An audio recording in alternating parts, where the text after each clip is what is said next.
The sun was setting over the dusty plains of Arizona, painting the sky in shades of orange and red.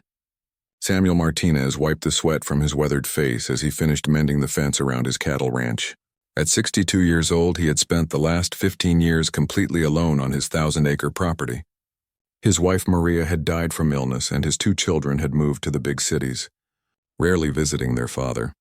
Samuel's ranch sat on the edge of Apache territory, a place where few white settlers dared to live. But Samuel was different from most men. He had learned the Apache language years ago, and had always treated the local tribes with respect. Unlike other ranchers who saw the Apache as enemies, Samuel understood their ways and often traded fairly with them. Every morning, Samuel would wake up in his small wooden house, make coffee for one, and eat breakfast alone. He would then spend his days tending to his cattle, fixing equipment, and maintaining his property. The work was hard for a man his age, but it kept him busy and prevented him from thinking too much about his loneliness. The nearest town was 30 miles away, and Samuel only went there once a month for supplies. The townspeople knew him as the crazy old man who lived too close to Apache land. They whispered behind his back, saying he would eventually be killed by the natives. But Samuel had never had any trouble with the Apache people. In fact, they occasionally helped him when his cattle wandered onto their land. As the years passed, Samuel's loneliness grew deeper. He talked to his horses and cattle just to hear a human voice, even if it was his own. Sometimes he would sit on his porch in the evenings, looking at the empty chair beside him where Maria used to sit. The silence was so complete that he could hear his own heartbeat. Samuel had given up on the idea of companionship. He believed he would live out his remaining years alone, die alone, and be buried alone.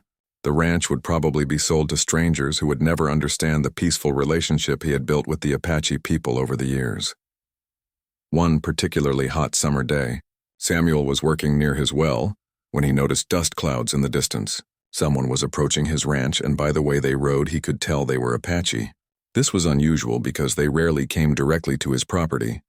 Usually their interactions happened when he was out checking on his cattle near the boundary of their lands. As the riders came closer, Samuel could see that they were all women. This was even more unusual. Apache women rarely traveled without men, especially not to visit a white settler. Samuel put down his tools and waited, curious about what could bring them to his ranch. The 6 women rode up to his house and dismounted from their horses with the grace and confidence that Samuel had always admired in Apache people. They were all different ages, from what appeared to be early 20s to perhaps 40 years old. Each woman was beautiful in her own way, with long black hair and traditional Apache clothing decorated with colorful beads and patterns. The oldest woman stepped forward and spoke to Samuel in perfect English, which surprised him. Most Apache people preferred to speak in their native language, even when they knew English well. She introduced herself as Ayana, which Samuel knew meant eternal blossom in Apache. She explained that she and the other women had come to speak with him about a matter of great importance. Samuel invited the women to sit in the shade of his porch and offered them water, which they accepted gratefully. As they sat down, Samuel noticed that each woman carried herself with dignity and strength. But there was also something else in their eyes, a kind of sadness or desperation that he couldn't quite understand. Ayana began to explain their situation. She told Samuel that their tribe had been facing difficult times. Many of their men had been killed in conflicts with soldiers and other settlers. Others had died from diseases brought by white people. The remaining men in their tribe were either too old, too young, or already married to multiple wives. According to Apache tradition, unmarried women were a burden on the tribe during hard times. They had no protection, no provider, and no status within the community. The tribal council had decided that these 6 women needed to find husbands outside the tribe, or they would be forced to leave and survive on their own in the wilderness. Samuel listened carefully to Ayana's words, beginning to understand the desperate situation these women faced. Being forced out of their tribe would likely mean death for them. They had heard about Samuel's reputation as a fair and kind man who respected Apache ways. They had also heard that he was alone and might need companionship. The request that followed shocked Samuel to his core. Ayana, speaking for all 6 women, asked if Samuel would consider marrying all of them. In Apache culture, it was not uncommon for successful men to have multiple wives, especially during difficult times when women needed protection and support. Samuel sat in stunned silence, his mind racing. These beautiful, strong women were asking him to save their lives by marrying them. He thought about his lonely existence, his empty house, and his aging body that struggled more each day with the demanding work of running a ranch. He also thought about the complications such an arrangement would bring. The women waited patiently for his response, their dark eyes filled with hope and fear. Samuel realized that this moment would change everything. Either for him or for them, there would be no going back to his simple, lonely life if he agreed. But there would also be no going back for these women if he refused. As the sun continued to set behind them, Samuel looked at each woman's face, seeing the courage it had taken for them to make this request. They had swallowed their pride and risked rejection to save their own lives. The weight of their trust in him was both overwhelming and humbling. Samuel took a deep breath and asked them to stay the night so he could consider their proposal properly. He offered them food and a place to sleep in his barn, which they accepted with quiet gratitude. As he prepared a simple meal for his unexpected guests, Samuel's mind was filled with questions about what his life might become if he said yes to their extraordinary request. That night Samuel couldn't sleep. He lay in his bed staring at the ceiling, listening to the quiet sounds of the women settling in his barn. For 15 years he had grown accustomed to the complete silence of his ranch after dark. Now, hearing the soft voices of the Apache women talking quietly among themselves made him realize just how deep his loneliness had become. He got up and walked to his kitchen window, looking out at the barn where lamplight flickered through the cracks in the wooden walls. Samuel thought about each woman he had met that day. Besides Ayana, there was Chitsa, whose name meant fair one. She appeared to be the youngest, probably in her early 20s, with bright, intelligent eyes and a quick smile. Then there was Nasha, meaning owl, who seemed to be around 30 and carried herself with quiet confidence. The fourth woman was Shania, whose name meant I'm on my way. She looked to be in her mid-30s and had spoken very little, but Samuel noticed she had watched him carefully throughout the evening, as if trying to understand what kind of man he really was. The fifth woman was Bly, meaning tall one, and she indeed was the tallest of the group. She appeared strong enough to do hard ranch work, and had offered to help him feed his horses without being asked. The sixth woman was Diani, whose name meant deer. She was perhaps 40 years old and seemed to be the most reserved of the group. Samuel noticed she had a small scar on her hand and walked with a slight limp. Ayana had quietly mentioned that Diani was a widow whose husband had died fighting soldiers 2 years earlier. Samuel made himself coffee and sat at his kitchen table, the same table where he had eaten alone for so many years. He tried to imagine it surrounded by these 6 women, sharing meals and conversation. The idea seemed both wonderful and terrifying. How would it work? How would he provide for 6 additional people? Where would they all live? His small house had only 2 bedrooms. He would need to build additional rooms, maybe even a separate house. The cost would be enormous and his savings were not large. Samuel also worried about what the people in town would think. Having one Apache wife might be scandalous enough, but 6 wives would make him an outcast among white settlers. But then Samuel remembered the looks in the women's eyes when they had made their request. This wasn't about romance or love. This was about survival. These women needed protection and a home, and he needed companionship and help with his ranch. Maybe it could be a practical arrangement that would benefit everyone. As dawn approached, Samuel heard movement in the barn. He looked out his window and saw Bly leading his horses to the water trough. She moved with confidence around the animals, speaking to them softly in Apache. Samuel watched as she checked each horse carefully, running her hands along their legs and examining their hooves. She clearly understood horses well. When Samuel went outside to begin his morning chores, he found that Diani had already milked his cow and Nasha was feeding his chickens. Chitsa was gathering eggs while Shania was splitting wood for his stove. Ayana was preparing breakfast over an outdoor fire, using ingredients she had brought with her. Samuel stood amazed as he watched the women work together with practiced efficiency. In one morning, they had accomplished tasks that usually took him several hours. The ranch seemed more alive than it had in years, filled with purpose and activity. Over breakfast, Ayana explained more about what their arrangement would involve. In Apache culture, each wife would have specific responsibilities. Some would focus on maintaining the home, others on helping with ranch work, and others on making items they could trade in town for supplies. They would all contribute to the success of the household. Samuel learned that Chitsa was skilled at sewing and beadwork, creating beautiful items that sold well to white settlers who appreciated Apache craftsmanship. Nasha was excellent with horses and cattle, having grown up helping her father manage the tribe's animals. Shania was known for her cooking and her ability to preserve food for winter months. Bly was the strongest of the women and could do heavy ranch work alongside Samuel. Diani, despite her limp, was skilled at gardening and could make medicines from plants that grew wild on the ranch. Ayana, as the oldest and most experienced, would manage the household and handle dealings with townspeople, since she spoke English perfectly. As Samuel listened to their plans, he began to see how the arrangement could actually work. These women weren't asking him to take care of them. They were offering to become true partners in running his ranch. They had skills he lacked and could help him expand his operation in ways he had never considered. The women also explained the Apache marriage customs that would need to be followed. There would be ceremonies to honor both Apache and white traditions. Samuel would need to provide gifts to show his commitment to caring for each woman. In return, they would pledge to work together as one family unit, supporting each other and him. Samuel asked about sleeping arrangements, feeling awkward bringing up such personal matters.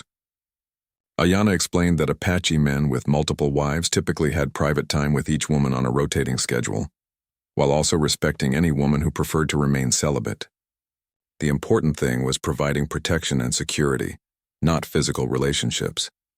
After breakfast, Samuel asked the women to give him one more day to make his final decision. He needed to think about the practical aspects of expanding his living space and whether he could afford to support 6 additional people.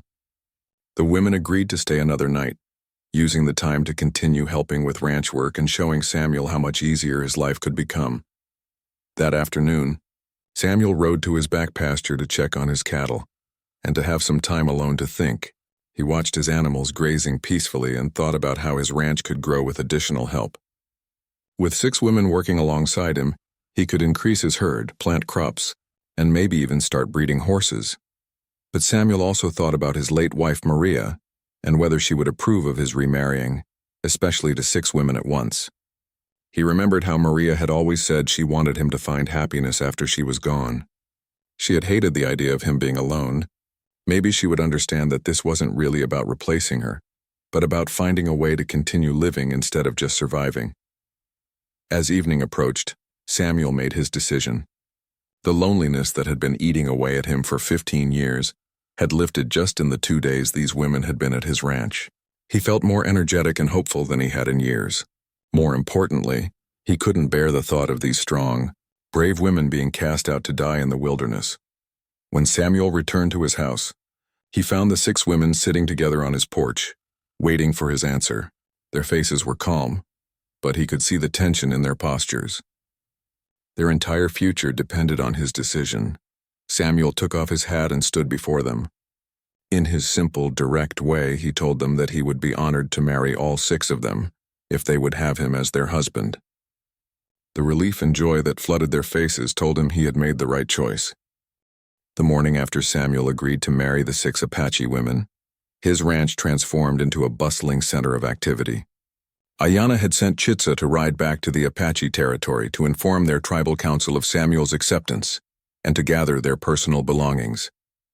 The remaining women immediately began planning how to expand Samuel's living space and organize their new household. Samuel had never seen such efficient teamwork. Nasha and Bly rode out to survey the ranch property, identifying the best locations for additional buildings and corrals. They returned with detailed plans for expanding the horse facilities and suggestions for better water management. Shania and Diani examined Samuel's food stores and garden area, making lists of supplies they would need for the coming winter. Meanwhile, Ayana sat down with Samuel to discuss the financial aspects of their new arrangement. She surprised him by revealing that the women had brought their own resources to contribute. Over the years, they had saved money from selling their crafts and had collected valuable items like silver jewelry and fine blankets. They weren't coming to Samuel empty-handed. Samuel learned that the Apache women had been planning this proposal for months. They had carefully chosen him not just because he was alone and kind, but because he had a successful ranch that could support a large family. They had observed his work habits, his treatment of animals, and his respectful interactions with Apache people. This wasn't a desperate last-minute decision. It was a calculated strategy for survival and mutual benefit. Within a week, Chitsa returned with a small wagon full of the women's possessions and accompanied by 2 elderly Apache men. These men were respected elders who had come to oversee the marriage ceremonies and ensure that proper customs were followed. Samuel felt nervous meeting them, knowing that their approval was crucial for his marriages to be recognized by the Apache community. The elder named Matto, meaning bear, examined Samuel's ranch carefully. He tested the water sources, inspected the condition of the buildings, and counted the cattle. He was evaluating whether Samuel could truly provide for 6 wives. The second elder, Dakota, meaning friend to everyone, focused on Samuel himself, asking questions about his intentions and his understanding of Apache customs. Both elders were impressed with what they found. Samuel's ranch was larger and more prosperous than they had expected. More importantly, they could see the respect and kindness he showed to the Apache women. After 2 days of observation, Matto and Dakota declared that the marriages could proceed according to both Apache and American traditions. The wedding preparations began immediately.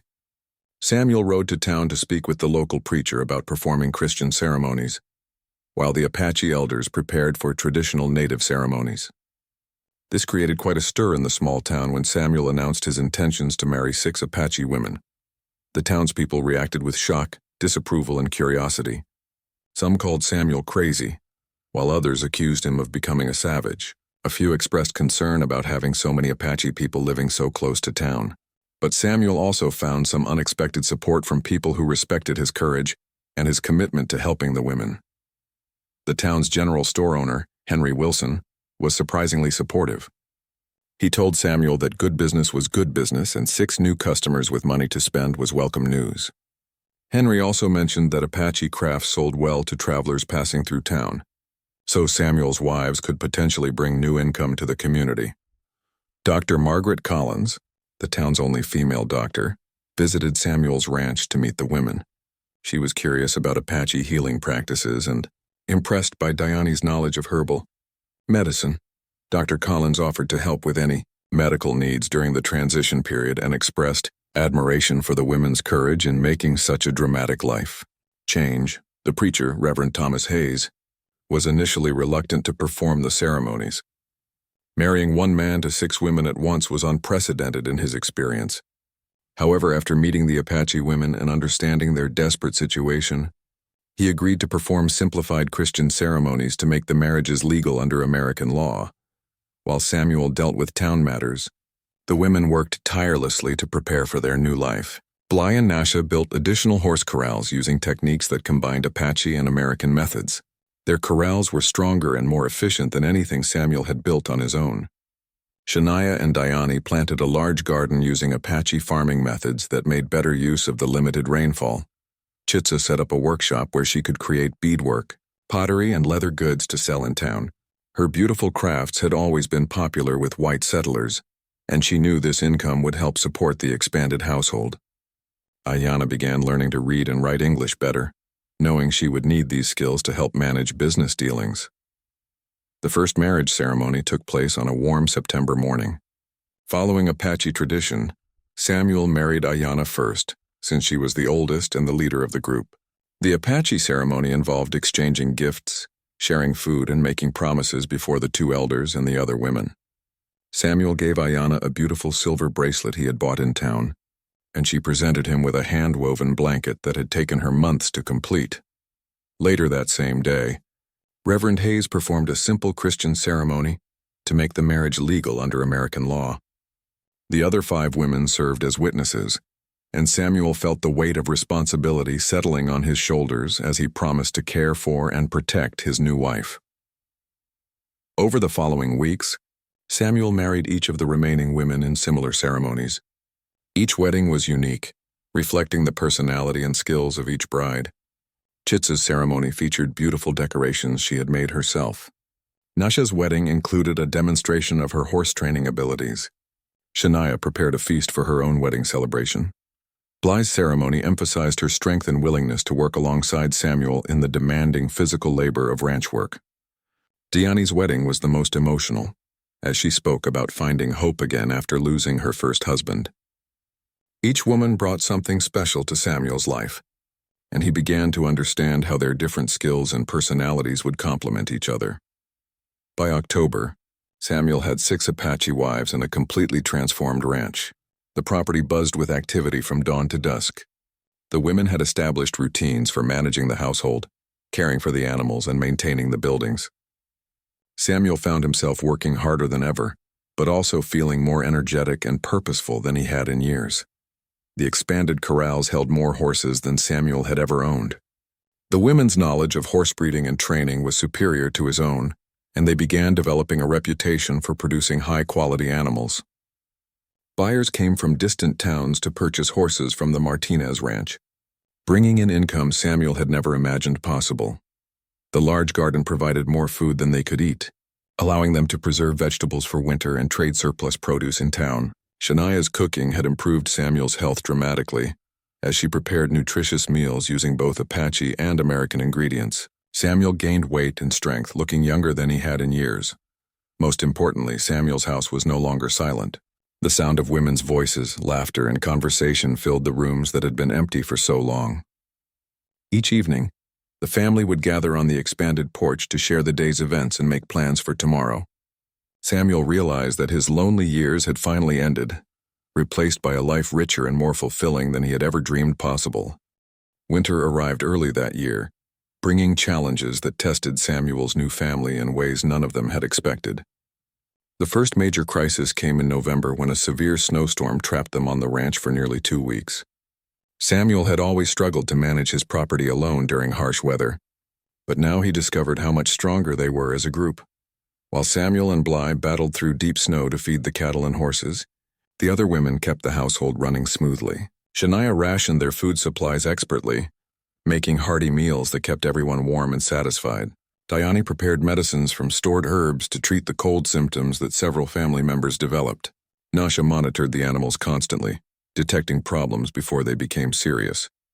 Ayana managed the household like a skilled general, coordinating everyone's efforts and ensuring that no important tasks were forgotten. Chitsa kept spirits high by telling traditional Apache stories in the evenings and teaching Samuel more of the Apache language. By the time the storm ended, Samuel realized that his wives had probably saved his life. Without their help, he might have lost cattle, horses, or even frozen to death trying to manage everything alone. But the winter also brought interpersonal challenges that Samuel hadn't anticipated. Living with 6 women in close quarters during the cold months created tensions and conflicts that tested everyone's patience. Nasha and Bly sometimes disagreed about the best methods for training horses. Chitsa and Diani had different ideas about organizing the household storage areas. The most serious conflict arose between Ayana and Shania over meal planning and food preparation. Both women were skilled cooks, but they had learned different methods and recipes. Their disagreements escalated until they were barely speaking to each other, creating an uncomfortable atmosphere for the entire family. Samuel found himself in the difficult position of mediating between his wives. He had never dealt with such complex family dynamics before, and felt overwhelmed by the responsibility of keeping peace among 6 strong-willed women. His first attempts at solving the conflicts only made things worse, as the women felt he was taking sides or not understanding their perspectives. Finally, Ayana called a family meeting where everyone could express their concerns openly. The Apache tradition of talking circles provided a structure for working through their problems. Each woman spoke honestly about her frustrations while others listened without interrupting. Samuel was amazed to discover how many misunderstandings had developed simply because people were making assumptions instead of communicating clearly. Through these discussions, they developed systems for sharing responsibilities fairly and resolving disagreements peacefully. They established schedules that rotated duties, giving each woman a chance to use her skills while also learning from others. Most importantly, they agreed that their success as a family depended on supporting each other rather than competing for Samuel's attention or approval. As winter progressed, Samuel noticed that his wives were forming deep friendships with each other. Chitsa and Nasha began collaborating on projects that combined horse training with decorative leather work. Dayani taught Shania about medicinal plants while Shania shared her knowledge of food preservation. Bly and Ayana worked together on plans for expanding the ranch buildings in spring. The long winter evenings became times for storytelling, learning, and planning. Samuel learned more about Apache culture, history, and values than he had ever known before. The women taught him traditional songs, games, and crafts. In return, he shared stories about his life before they came, his late wife Maria, and his dreams for their ranch's future. Samuel discovered that each wife brought unique strengths that complemented not only his own skills, but also those of the other women. Ayana's wisdom and leadership abilities helped guide family decisions. Chitz's creativity and optimism lifted everyone's spirits during difficult times. Nasha's expertise with animals improved their livestock operations significantly. Shania's cooking and food management skills kept them well-nourished and healthy. Bly's physical strength and mechanical abilities helped maintain and improve their property. Dayani's knowledge of healing and gardening provided medical care and fresh food. Together, they formed a team more capable than Samuel had ever imagined possible. Spring brought new opportunities and challenges. The women's crafts had sold well in town during the winter, providing income to purchase improved equipment and additional livestock. They decided to expand their horse breeding operation and plant larger crops. Samuel realized that his ranch was growing into something much larger and more complex than the simple cattle operation he had maintained alone. But expansion required dealing more frequently with townspeople and government officials, which created new problems. Some white settlers complained to territorial authorities about Samuel's unusual family arrangement. A government inspector visited the ranch to investigate reports that Samuel was violating laws against polygamy. The inspector, a stern man named James Crawford, arrived expecting to find an immoral situation that needed correction. Instead, he found a well-organized, prosperous ranch operation run by people who clearly cared about each other. The Apache women treated Samuel with respect, but also showed their independence and competence. Their marriages appeared to be genuine, partnerships rather than exploitation. Samuel handled the legal questions by explaining that he had married each woman in separate ceremonies and that they lived together as a family by choice, not coercion. The women supported his statements and demonstrated their freedom by speaking for themselves about their decisions and their satisfaction with their new life. Crawford left without taking any legal action, though he warned Samuel that continued complaints from townspeople could bring more official attention. Samuel realized they needed to build better relationships with their white neighbors to avoid future problems. The solution came through business connections.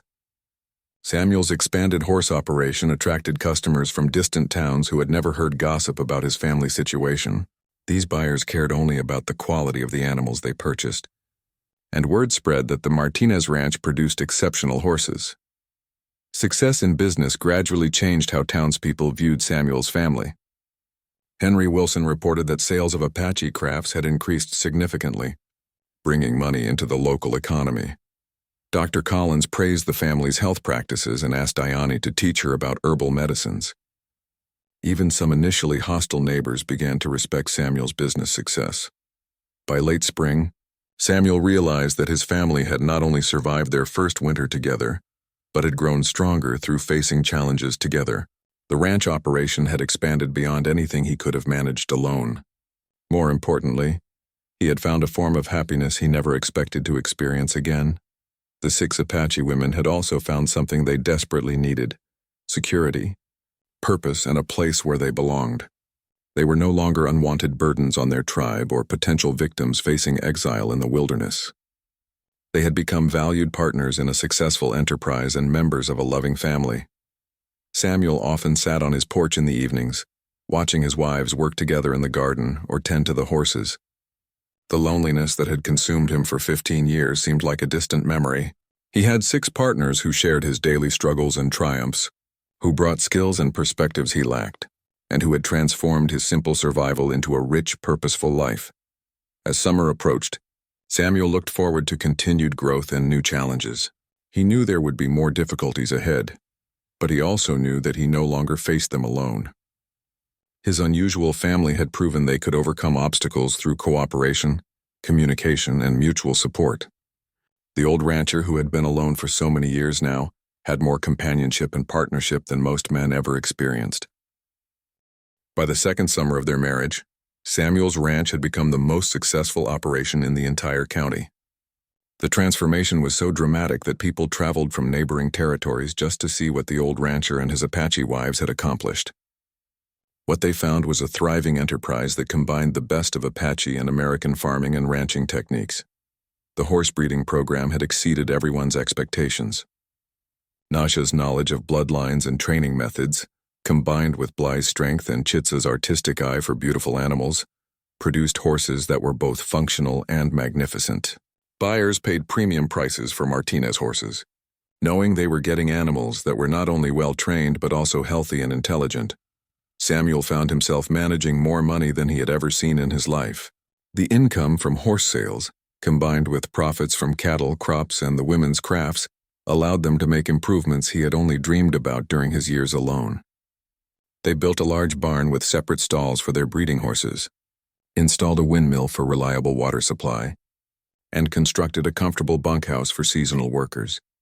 The women had insisted on hiring help during busy seasons, something Samuel's pride had prevented him from doing when he was alone. Apache relatives and friends came to work during roundups and harvest times, creating a small community around the ranch. These temporary workers appreciated the fair wages and respectful treatment they received, and word spread that the Martinez Ranch was a good place for Apache people to find honest work. Shania's gardens had expanded into a major food production operation. She grew not only vegetables for their own use but also specialty crops that sold well in town and to restaurants in distant cities. Her knowledge of preserving and storing food meant they could sell fresh produce year-round, commanding high prices during winter months. When such foods were scarce, Diani had established herself as the region's most knowledgeable herbalist and healer. Dr. Collins referred patients to her for treatments that conventional medicine couldn't provide. Diani's reputation brought visitors from far away, including some white settlers who had initially been hostile to Apache people. Her success helped break down prejudices and build bridges between communities. Chitsa's artistic talents had evolved beyond traditional crafts.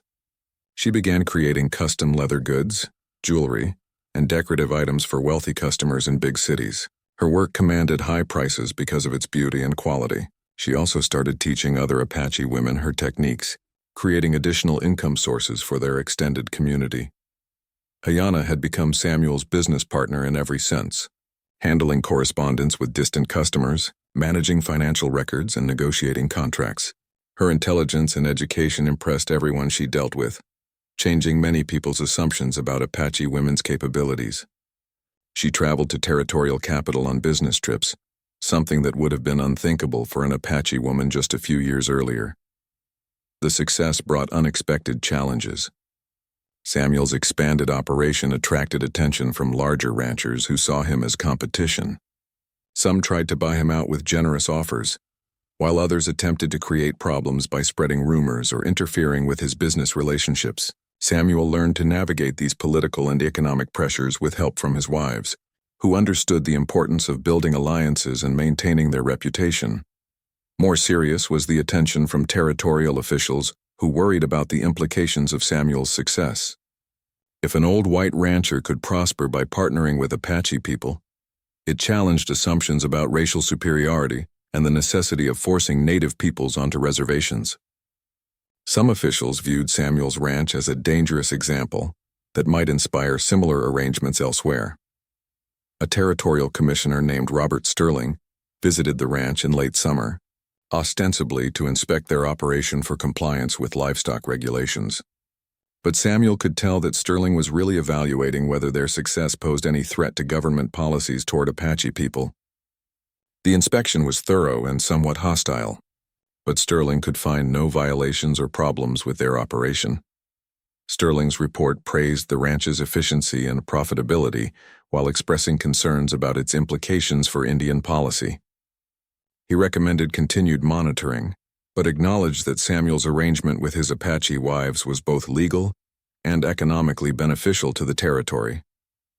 The report helped protect Samuel's family from official interference, though it also marked them for continued scrutiny.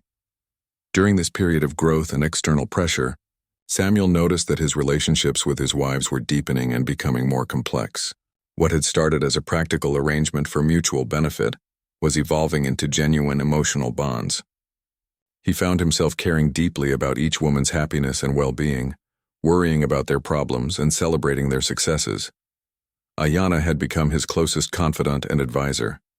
Their discussions about business and family matters revealed her wisdom and insight, and Samuel relied on her judgment more than he had ever depended on anyone else. Their relationship had grown beyond the formal structure of Apache marriages into a true partnership of equals.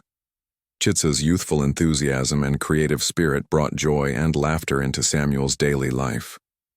Her artistic projects filled their home with beauty, and her optimistic outlook helped him maintain hope during difficult times. She often surprised him with small gifts or gestures that showed her appreciation for the security and opportunities he had provided. Nasha's expertise with horses had made her Samuel's partner in the most profitable part of their operation. They worked together daily, training animals and planning breeding decisions.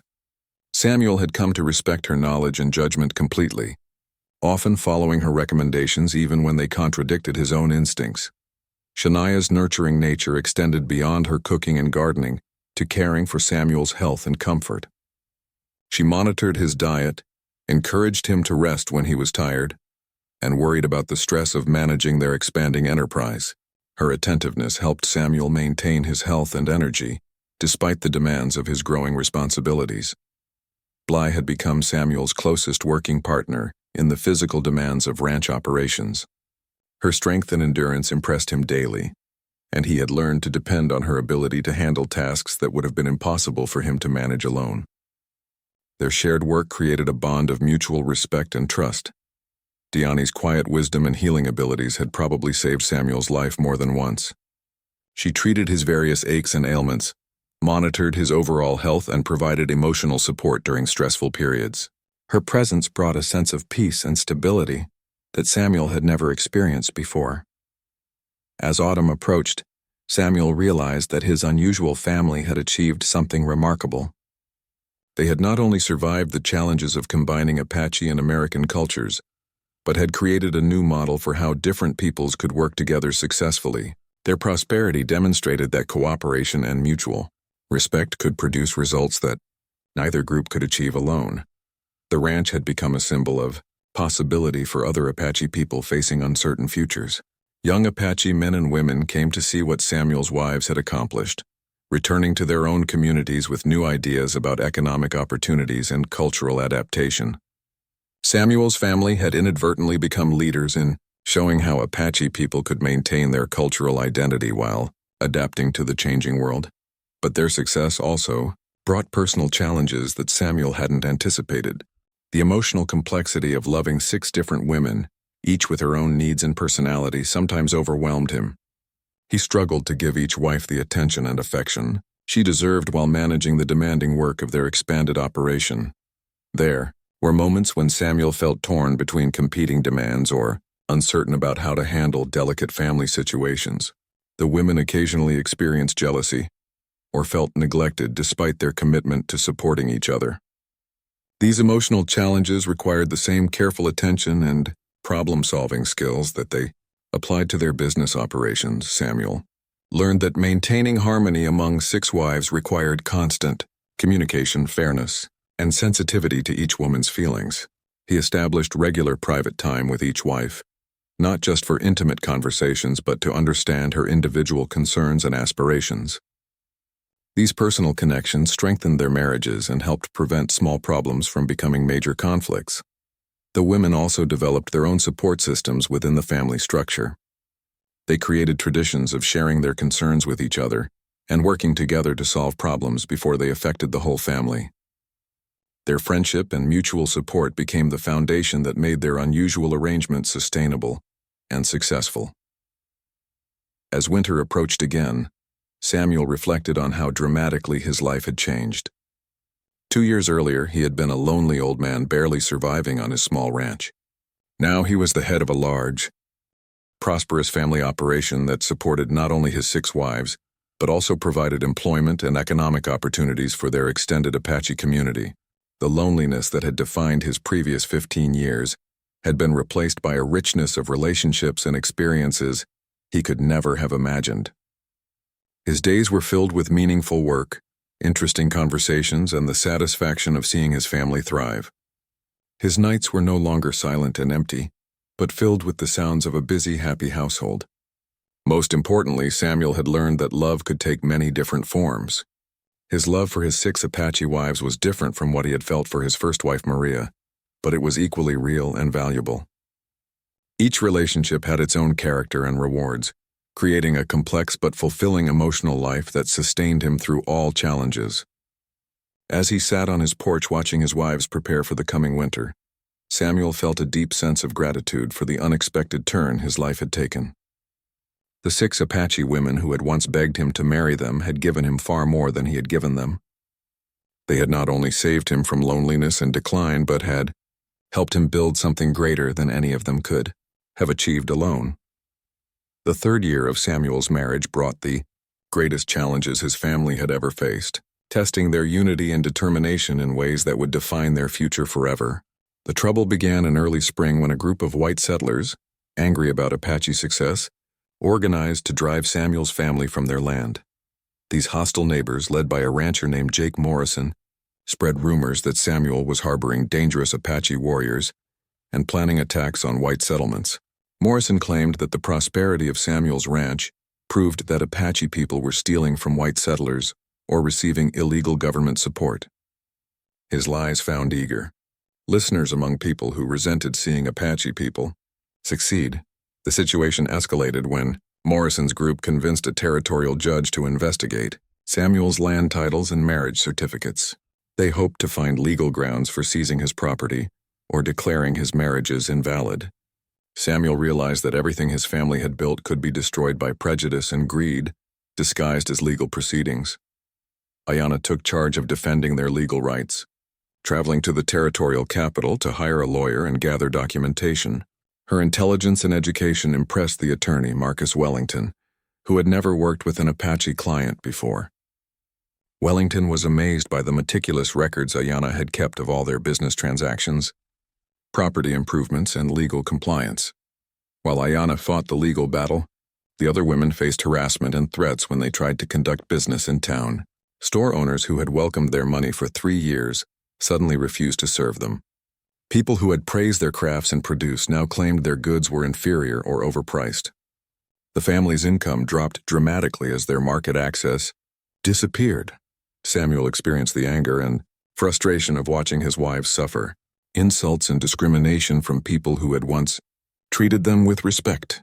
He wanted to confront Morrison directly, but Ayanna convinced him that violence would only justify their enemies' claims and give authorities an excuse to seize their property. Instead, the family focused on maintaining their ranch operation and documenting every instance of harassment and intimidation. Bly and Nasha kept detailed records of threats and interference with their livestock. Shania and Diani recorded instances when their produce was rejected or their healing services were refused. Chitsa documented the destruction of her crafts and the cancellation of orders by intimidated customers. The legal proceedings dragged on for months, creating enormous stress and expense for Samuel's family. Wellington worked tirelessly to defend their rights, but he warned that territorial judges often favored white settlers over Apache people, regardless of legal merit. The family's savings dwindled as they paid legal fees and lost income from their blocked business relationships. During this dark period, Samuel discovered the true strength of his unusual family. Rather than fragmenting under pressure, the 6 women united more closely than ever before. They supported each other emotionally while finding creative ways to maintain their economic survival. When townspeople refused to buy their goods, they developed new markets by traveling to distant communities. Chitsa and Shania organized trips to military posts where soldiers appreciated high-quality crafts and preserved foods. These customers cared nothing about local prejudices and paid well for goods they couldn't obtain elsewhere. Nasha and Bly continued training horses, selling them to buyers from other territories who valued quality animals over the race of their trainers. Diani's healing reputation proved impossible for local prejudice to destroy completely. Desperate people continued seeking her help secretly, even when they publicly supported Morrison's campaign against the family.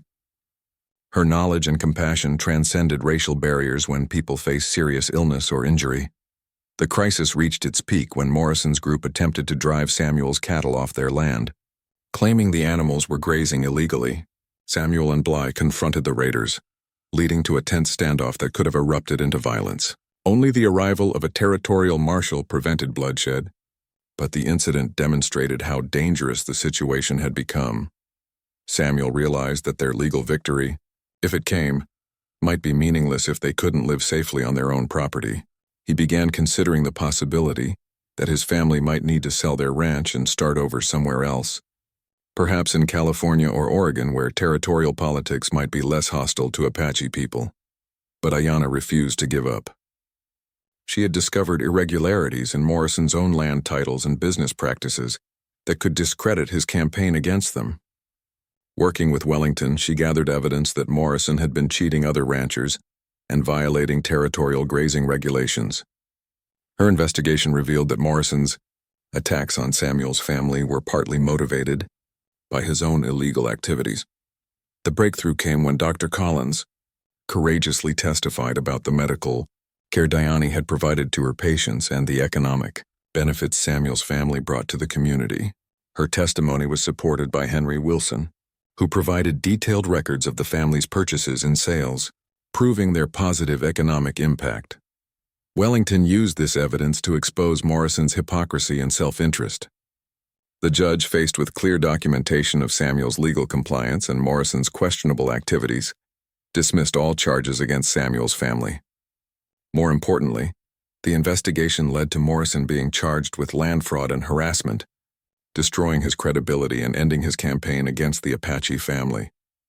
The legal victory vindicated Samuel's family, but the emotional and financial costs had been enormous. They had spent most of their savings on legal fees and lost income. More painfully, they had learned how quickly apparent friendship and respect could disappear when tested by prejudice and economic jealousy. However, the crisis also revealed who their true friends were. Dr. Collins, Henry Wilson, and several other community members had risked social ostracism to support the family during their darkest hours. These allies became the foundation for rebuilding their local relationships and business connections. The family also discovered that their success had inspired Apache people throughout the territory.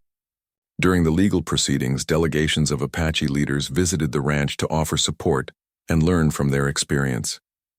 Samuel's wives had become symbols of Apache adaptability and strength, demonstrating that their people could succeed in the changing world without abandoning their cultural identity.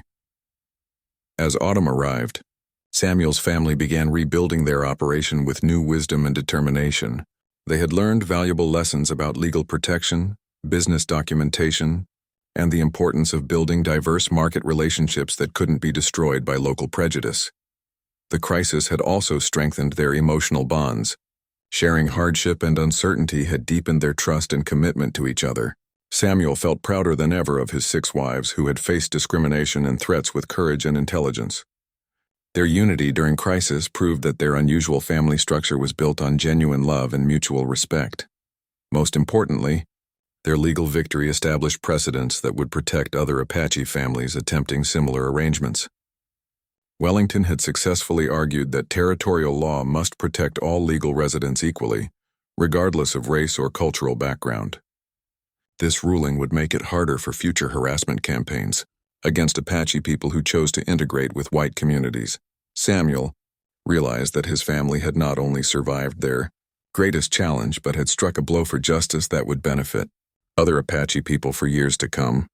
Their unusual marriage arrangement, which had begun as a desperate survival strategy, had evolved into a symbol of hope and possibility for indigenous people facing an uncertain future. As winter approached, Samuel looked forward to a period of peace and rebuilding.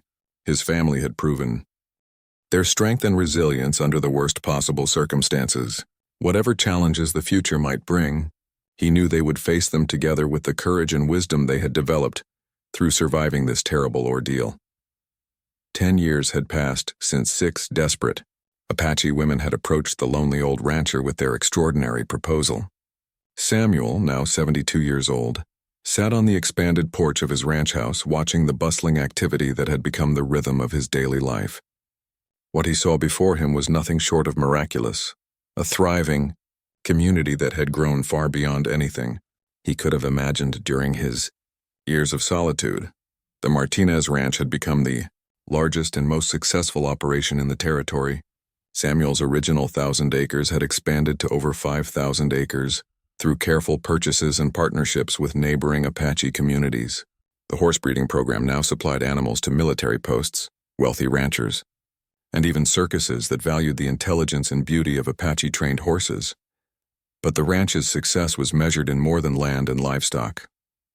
Samuel's family had grown to include not only his 6 wives but also children, grandchildren, and extended family members who had joined their community over the years. Chitza had given birth to 3 children, Nasha had 2, and Shania had 1. These children, now ranging from toddlers to teenagers, represented a new generation that naturally blended Apache and American cultures. The children spoke both English and Apache fluently, learned traditional crafts alongside modern business skills, and moved comfortably between both worlds.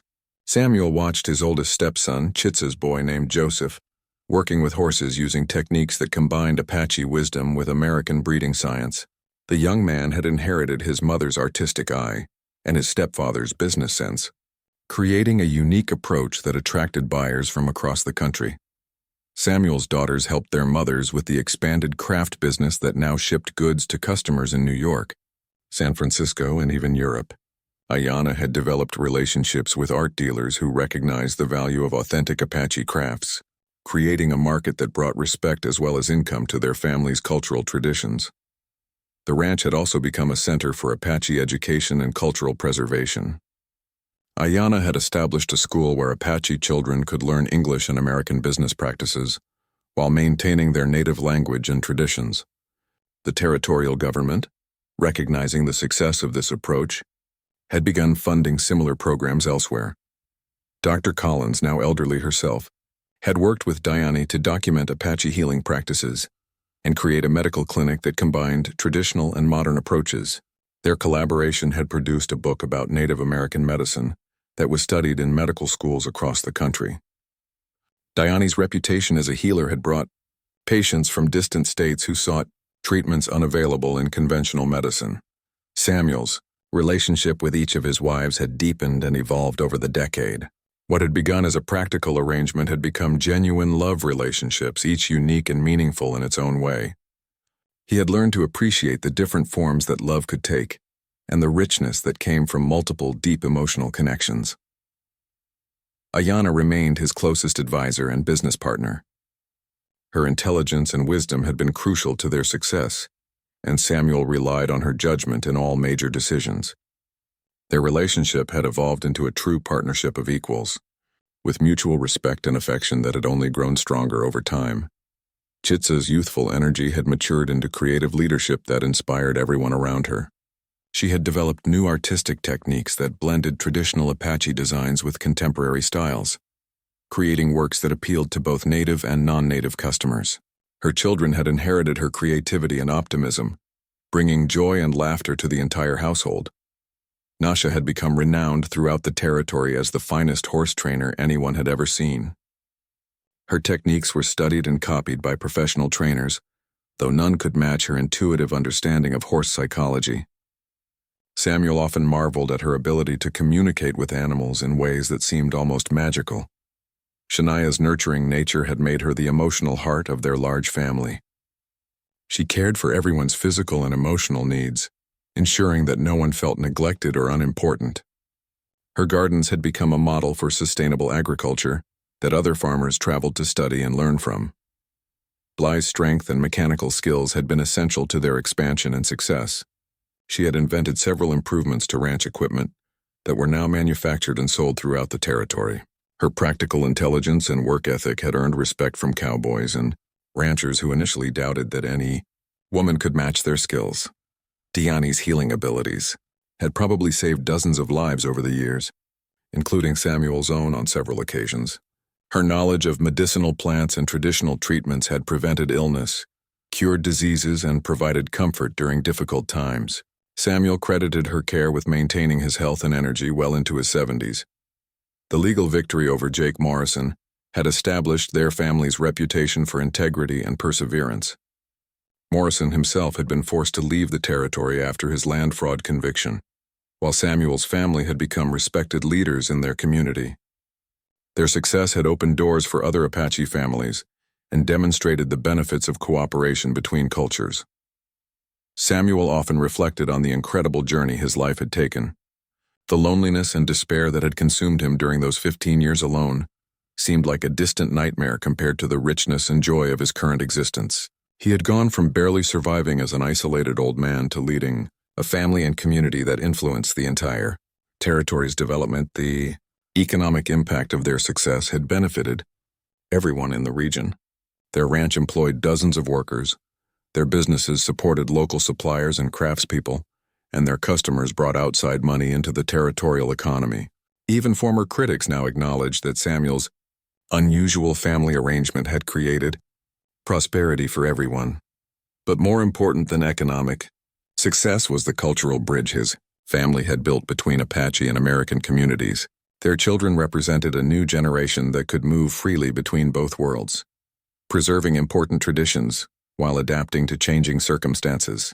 They had proven that cultural diversity could be a source of strength rather than conflict. Samuel's story had spread throughout the American West, inspiring other communities to reconsider their relationships with Native American peoples. His family had demonstrated that cooperation and mutual respect could produce better results than conflict and domination. Their success challenged racist assumptions and offered hope for a more inclusive future. As evening approached, Samuel's extended family gathered on the porch for their traditional end-of-day conversation. Children played in the yard while their mothers and grandmothers shared the day's news and made plans for tomorrow. The sound of multiple languages, laughter, and animated discussion filled the air that had once been silent except for the wind. Looking around at the faces of his wives, children and grandchildren, Samuel felt overwhelming gratitude for the unexpected turn his life had taken. The 6 Apache women who had once begged him to marry them had given him a richness of experience and love that most men never knew existed. They had transformed his lonely survival into a legacy of family, success, and cultural understanding that would continue long after he was gone. Samuel understood that their story was about more than one old rancher and 6 Apache women finding each other in desperate circumstances. It was about the power of courage, cooperation, and love to overcome prejudice and create something beautiful from the most unlikely beginnings. Their unusual family had become proof that different peoples could unite while preserving their distinct identities, creating strength through diversity rather than uniformity. As the stars appeared in the darkening sky, Samuel smiled at the sounds of his large, happy family preparing for another night in their remarkable life together. The lonely old rancher was gone forever, replaced by a patriarch whose legacy would inspire generations to come. His story with the 6 Apache women had become a testament to the transformative power of love, respect, and the courage to embrace the unexpected opportunities that life sometimes offers to those brave enough to say yes.